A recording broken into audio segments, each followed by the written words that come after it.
एक शब्द पनि नबोलिकन देखायो, के देखाएको होला भन्नुभएको होला। यो चाहिँ कोरोना भाइरस विरुद्धको कोरोना भाइरस विरुद्धको औषधि छर्किएको हो। यहाँ चाहिँ हरेक हप्तामा 2 देखि 3 पटकसम्म यसरी यो सरकारी स्तरबाट नै मान्छे पठाउने गरेको छ र यहाँ आएर चाहिँ औषधि छर्किएर जाने गरेको छ। कोरियामा यसरी भाइरस निर्मूल गर्नको लागि यति लगानी गरेको छ। हाम्रो देशमा त अब यो सम्भव पनि छैन। लकडाउनको चाहिँ राम्ररी पालना गर्नु होला सबैजनाले भन्न चाहन्छु। र आज पनि जेबी ब्याङ्क सुवन ओपन रहेको कुरा यहाँहरू सबैलाई जानकारी गराउन चाहन्छु। धन्यवाद, नमस्कार।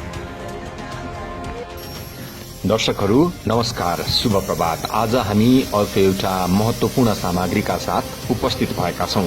कोरोना भाइरस कोभिड-19 ले संसारलाई हल्लाइरहेको समयमा केही त्यस्ता उदाहरणीय देशहरू छन् जसले छोटो समयमै पर्याप्त मात्रामा राज्यका सम्पूर्ण शक्ति प्रयोग गरेर कोभिड-19 लाई नियन्त्रणमा लिएका छन्। त्यसको महत्वपूर्ण र हामीले सिक्नै पर्ने पाठ भनेको दक्षिण कोरिया बनेको छ। दक्षिण कोरियाले कसरी छोटो समयमा नै कोभिड-19 लाई नियन्त्रणमा लिन सक्यो भन्ने सन्दर्भमा महत्वपूर्ण सामग्री प्रस्तुत गर्दैछौं। दक्षिण कोरियामा जम्मा 10,537 जनामा कोभिड-19 को संक्रमण देखिएको थियो। त्यसमध्ये 7,447 जनालाई दक्षिण कोरियामा उपचारपछि घर फर्काउन सरकार सफल भयो भने जम्मा 217 जनाको मात्रै ज्यान गएको छ। र यति बेला दक्षिण कोरिया पूर्ण रूपमा कोरोना भाइरसबाट मुक्त भने भइसकेको छैन, तर उसले नियन्त्रण गर्न सफल भएको छ। उसले टेस्ट गर्ने जुन विधि र प्रक्रियालाई एकदमै फास्ट ट्र्याकबाट ऱ्यापिडली टेस्ट गर्न सक्यो र जो व्यक्तिमा कोरोना देखिन्छ उनीहरूको उपचार पद्धति अगाडि बढायो, जोमा देखिँदैन उनीहरूलाई घर फर्कायो। यो अवस्थामा दक्षिण कोरियाबाट नेपाल जस्ता देशहरूले सहयोग लिन सक्ने, सिक्नुपर्ने थुप्रै उदाहरणहरू छन्। हामी दक्षिण कोरियाको उदाहरण आज भिडियोमा प्रस्तुत गर्दैछौं। तपाईले हाम्रो च्यानललाई सब्स्क्राइब गर्नु भएको छैन भने कृपया सब्स्क्राइब गर्नुहोला र सँगै रहेको बेल बटन पनि दबाउन नभुल्नुहोला, ताकि हामीले आगामी दिनमा प्रस्तुत गर्ने जानकारीमूलक भिडियो तपाईले हेर्न पाउनुहुनेछ। प्रस्तुत छ दक्षिण कोरियाबाट सिक्नुपर्ने उदाहरण। अचानक संक्रमणको चपेटामा परेपछि दक्षिण कोरिया यति बेला कोरोना भाइरस कोभिड-19 सँगको युद्धमा जित हासिल गरिरहेको छ। दक्षिण कोरियाका सबै क्षेत्रले चिकित्सकहरूको सेवा र एक अर्काका बिरामीका लागि अस्पतालको ढोका कहिल्यै बन्द गरेनन्। यो महत्वपूर्ण कुरा हो। कोरोना भाइरस नियन्त्रणको राष्ट्रिय रणनीतिमा परीक्षण मुख्य आधार बन्यो दक्षिण कोरिया। मेरो देशले कोरोना भाइरसको संक्रमणलाई नियन्त्रणमा लियो वा उस्तै चपेटामा छ भन्ने विषयको खासै अर्थ राख्दैन। Virtual world economic फोरमको covid task force मिटिङलाई सम्बोधन गर्दै दक्षिण कोरियाली विदेश मन्त्री काङ क्युङ वाले भनिन्, पूरै विश्व एकसाथ यस विरूद्ध लड्नुपर्छ। गत जनवरीको अन्तिममा कोरोना भाइरस संक्रमणको पहिलो केस फेला परेदेखि नै दक्षिण कोरियाले आफ्नो सारा मूल्य चुकाएर त्यस विरूद्धको लडाईँ लडिरहेको छ। उसको त्यो प्रयास जित हासिल गर्नेमा पनि दृढ देखिएको छ।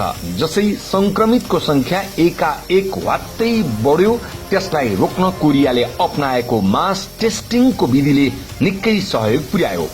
हामीले धेरै छिटो कदम चालेका थियौं, तर अचम्म लागेको छ विशेष गरी यसको फैलावट देखेर, विदेश मन्त्रीले भनिन्। शुरूमा भेटिएको 30 जना संक्रमितको उपचारमा दक्षिण कोरियाले गरेको मेहनतको सकारात्मक नतिजा देखिएको थियो, तर 31औं संक्रमित सँगै ती पुराना संक्रमितको अवस्था पनि पुनः खतरामा पर्यो। त्यसपछि संक्रमण विस्फोटक तवरमा फैलियो, जसलाई नियन्त्रणमा लिन निकै कठिन भयो। हाम्रो त्यति बेलाको अवस्था आज संक्रमणसँग जुधिरहेका युरोपेली मुलुकहरूको जस्तै थियो। कोरिया दिगदार भएको थियो, विदेश मन्त्रीले भनिन्। सुपर स्प्रेडर 19 जनवरीदेखि 28 फेब्रुअरीसम्ममा दक्षिण कोरियामा 30 जना मात्रै संक्रमित भेटिएका थिए भने 1 जनाको पनि मृत्यु भएको थिएन। जब 18 फेब्रुअरीमा 31औं संक्रमित भेटियो, त्यसपछि बिस्तारै फैलिरहेको संक्रमणको गति एकाएक बदलिन पुग्यो र 10 दिनमै 31 जनाबाट 2300 मा पुग्यो। 31औं संक्रमित जसले ठूलो जनमानसमा उक्त संक्रमण फैलाउन पुग्यो, त्यसलाई सुपर स्प्रेडरका रूपमा कोरियाले अर्थ्यायो, जसले संक्रमण भेटिएको अघिल्लो दिन राजधानी सोल र डाएगो शहरको ठूलो भीड़भाड़मा यात्रा गरेकी थिइन्।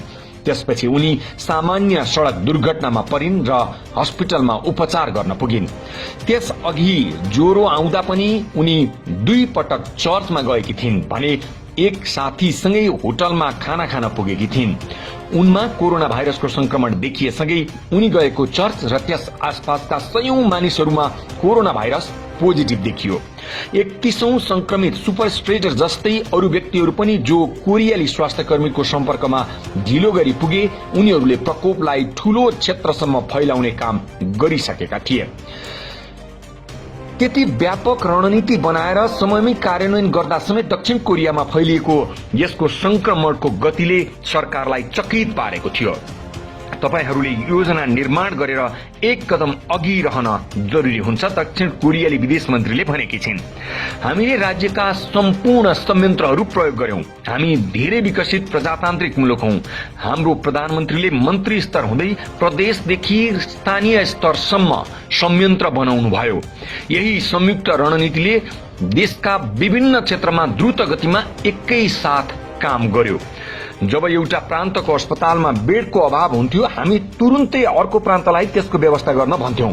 जब एक प्रान्तमा स्वास्थ्य कर्मीको अभाव हुन्थ्यो, हामी तुरुन्तै अर्को प्रान्तलाई त्यसको व्यवस्था गर्न आग्रह गर्थ्यौं। उनले कोरियाले गरेको व्यवस्थापनको विधिलाई सुनाइन्। Testing times. तपाई नागरिकसँग नरम व्यवहार गर्नुहोला र उनीहरूको विश्वासलाई गुम्न नदिनुहोला। यो संकटमा निकै महत्वपूर्ण विषय हो, विदेश मन्त्री काङले जोड़ दिएकी छिन्। हाम्रो सफलताको रहस्य नै हामी जनतासँग पारदर्शी हुनु हो। हामी संक्रमणका विषयमा होस् चाहे राज्यले चालेका कदमका विषयमा कुनै पनि विवरण लुकाएनौं, जसले हामीलाई त्यस्तो भयावह अवस्थाबाट पार लगाउँदैछ। सन् 2015 मा दक्षिण कोरियाले कोरोना भाइरसकै कारण लाग्ने मर्स रोगको महामारी सामना गर्नु परेको थियो। त्यतिबेला मर्सबाट खाडीका केही राष्ट्र बाहेक सबैभन्दा धेरै दक्षिण कोरियाले क्षति बेहोर्नु परेको थियो, जहाँ 185 वटा केस पुष्टि भएका थिए। यसले पनि परीक्षण नै कुनै पनि यस्ता भाइरल नियन्त्रणका लागि सबैभन्दा बढी उपयोगी विधि हो भन्ने दृढ विश्वास कोरियालाई जगाएको थियो। त्यसैले जब कोभिड-19 दक्षिण कोरियामा फैलियो, परीक्षणलाई नै सबैभन्दा बढी प्राथमिकतामा राखियो, जुन विधि अपनाउन अरू मुलुकहरू चुके। यसरी द्रुत गतिमा फैलने भाइरस नियन्त्रणका लागि परीक्षण अत्यन्तै महत्वपूर्ण कार्य हो, काङले भनिन्। अहिलेसम्म हामीले करिब 3,50,000 भन्दा बढीलाई परीक्षण गरिसकेका छौं। कसैलाई पनि छोड्नुभन्दा पहिले हामी पटक पटक उसको परीक्षण गरेर मात्रै निर्णय लिन्छौं, जसका कारण हामी ऊ पूर्ण रूपमा भाइरस मुक्त छ भन्न सक्छौं। उनले दक्षिण कोरियामा 145 वा 150 जनामा 1 जनामा परीक्षण गरेको जानकारी गराइन्। भविष्य हेर्नुहोस्। इटली, चीन, बेलायत र अमेरिकाका विभिन्न भूभागहरू जस्तो दक्षिण कोरियामा बन्दाबन्दी लकडाउन पनि थिएन, तर पनि विद्यालयहरू बन्द गरिए। पुनः खोल्ने प्रयास भए पनि तत्काललाई स्थगित गरियो। विदेश मन्त्री काङका अनुसार ती विद्यालयहरू छिट्टै खुल्नेछन्। शिक्षा लिन पाउने अधिकार हाम्रो सामाजिक मान्यताको महत्वपूर्ण हिस्सा हो। हामीले 2 पटकसम्म विद्यालय खोल्ने निर्णयलाई स्थगन गर्यौं। अब हामी हाम्रा बालबालिकाको सिक्ने र शिक्षा लिने अधिकारलाई अझ धेरै कुण्ठित गर्न चाहँदैनौं, विदेश मन्त्री काङको दृढता छ। यसको मतलब हामीले अबको 2 हप्ताभित्र संक्रमण नियन्त्रणका लागि एकदमै मेहनत गर्नुपर्नेछ। यति आशावादी हुँदा हुँदै पनि काङले सावधानी तर्फ पनि ध्यान दिएकी छिन्। कोरोना भाइरसलाई पराजित गर्यौं भन्नुको मतलब अब यसको त्रास सकियो भन्ने होइन, उनी भन्छन्। विद्यालय खुले पनि यहाँको अवस्था सामान्य हुने छैन, जस्तो अवस्था कोरोना भाइरसको संक्रमण आउनुभन्दा पहिले थियो। संक्रमण पछिको अवस्था निकै फरक हुनेवाला छ र यो निकै लामो समयसम्म रहनेछ।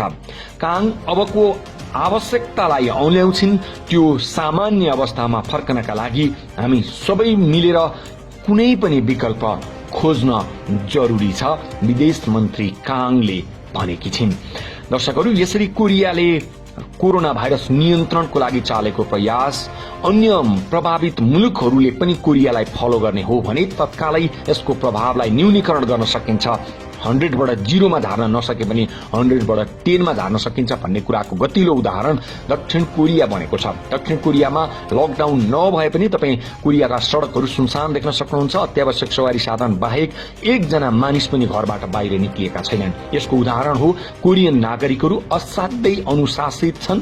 उनीहरू एउटा सभ्य समाज र सभ्य संस्कार बोकेको देशको नागरिक हुन् भन्ने कुरा उनीहरूले प्रदर्शन गरेका छन्।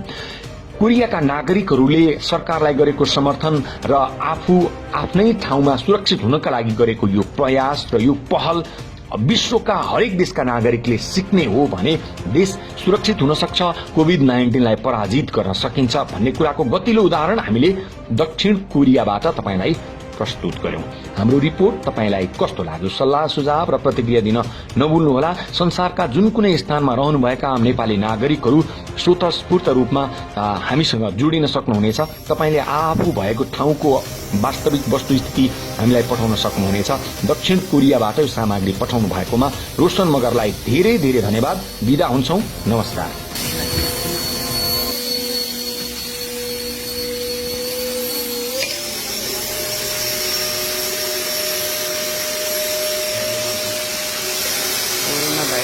बस्नको लागि पूर्व सतर्कताहरू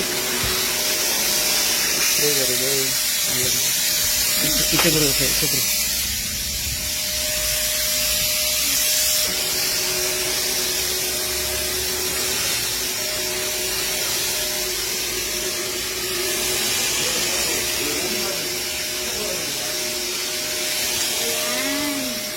Twice a week po, ini-sprayan ng antivirus and bacterial spray and gillivan.